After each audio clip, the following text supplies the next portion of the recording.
दोस्तों नमस्कार। आज है 30 अप्रैल सन 2024। दोस्तों आज के एपिसोड में हम चर्चा करेंगे दलहन पर। गौर पूरा विशेष प्रोग्राम है, पूरा ध्यान से सुनिए। यदि पसंद आए तो लाइक अवश्य कीजिएगा और यदि चैनल को अभी तक आपने सब्सक्राइब नहीं किया है, पसंद आने पर सब्सक्राइब अवश्य कीजिएगा। जानिए रिपोर्ट विस्तार से।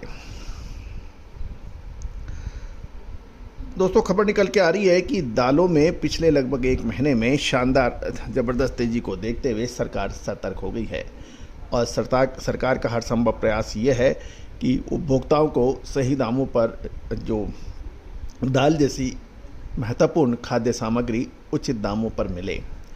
दालों में तेज़ी की कई प्रमुख वजह बताई जा रही हैं।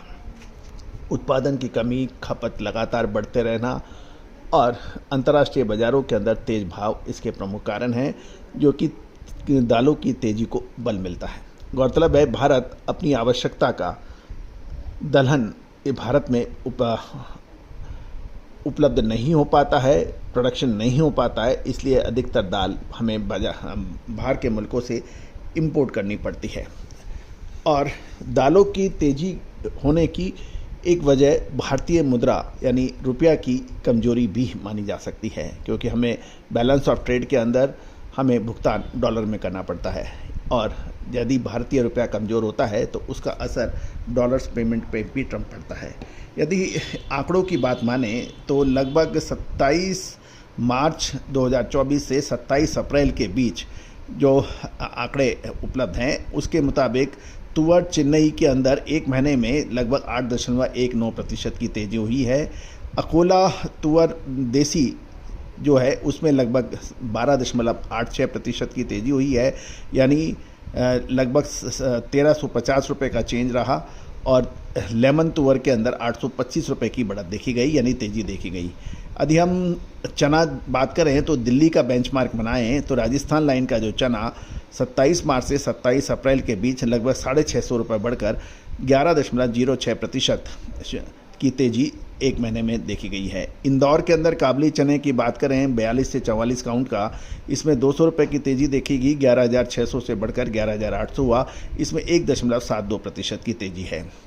गौरतलब है कि काबुली चने की अच्छा प्रोडक्शन होने की वजह से इसमें तेज़ी नहीं दर्ज हुई है कोई ख़ास विशेष। जहाँ तक उड़द की बात करें तो उड़द के अंदर भी उत्पादन अच्छा होने की वजह से एक महीने में लगभग 225 रुपये की तेज़ी होके ये 2.40% है, यानी ये 9,375 से बढ़कर 9,600 रुपये बताई जा रही है। साथ साथ मूंग की बात करें तो जयपुर देसी के अंदर इसमें गिरावट है। 8,850 जो 27 मार्च सन 2024 को थी, ये घटकर 8,800 रुपये ये है, इसमें लगभग 0.5% की गिरावट है। मुंबई मसूर की बात करें तो इसके अंदर भी लगभग 1.22% की तेज़ी है, 6150 से बढ़कर 6225 रुपये हुए, 75 रुपये बढ़कर।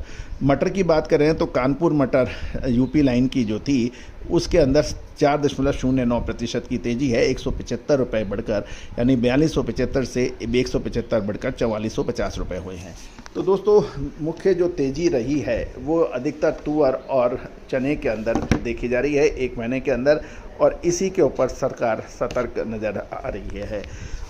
दोस्तों खबर ये भी निकल के आ रही है कि सरकार हर कीमत के ऊपर उपभोक्ताओं को सही और सस्ते दामों पर दालें उपलब्ध कराने पर आमादा हैं और कोशिश कर रही है। इसमें किसानों से सीधा माल खरीद कर डायरेक्ट रिटेल सेलिंग करना रिटेल स्टोर्स के ज़रिए, ये भी शामिल हैं।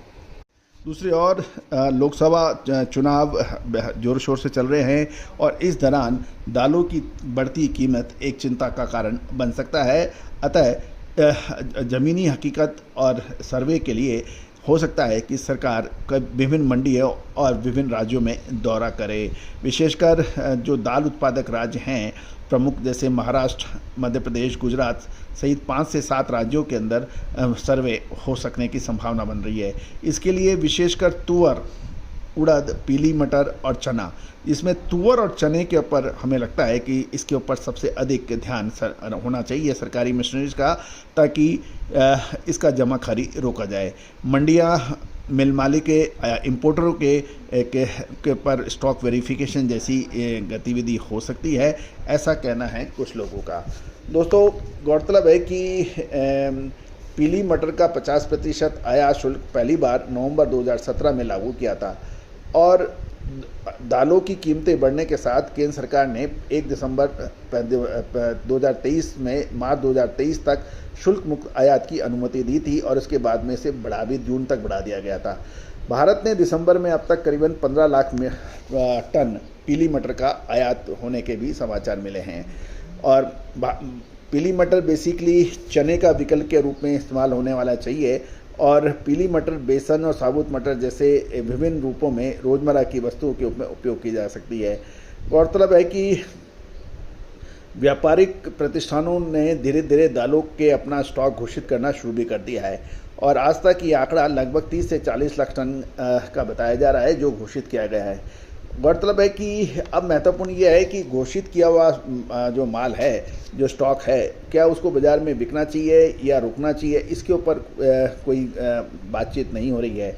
लेकिन ये तो निश्चित है कि अब सरकार की इसका उल्लेख और हमने अलर्ट पहले भी दिया था कि इस व्यापारी या प्रतिष्ठान दाल मिले सरकारी नियमों के आधार पर ही यदि माल का स्टॉक करते हैं और उस स्टॉक का डिक्लेरेशन करते हैं तो निश्चित रूप से ये सभी के लिए फ़ायदेमंद हो सकता है।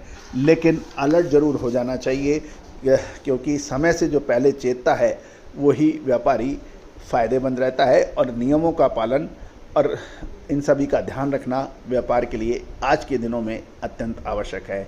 All the very best, good luck, happy trading.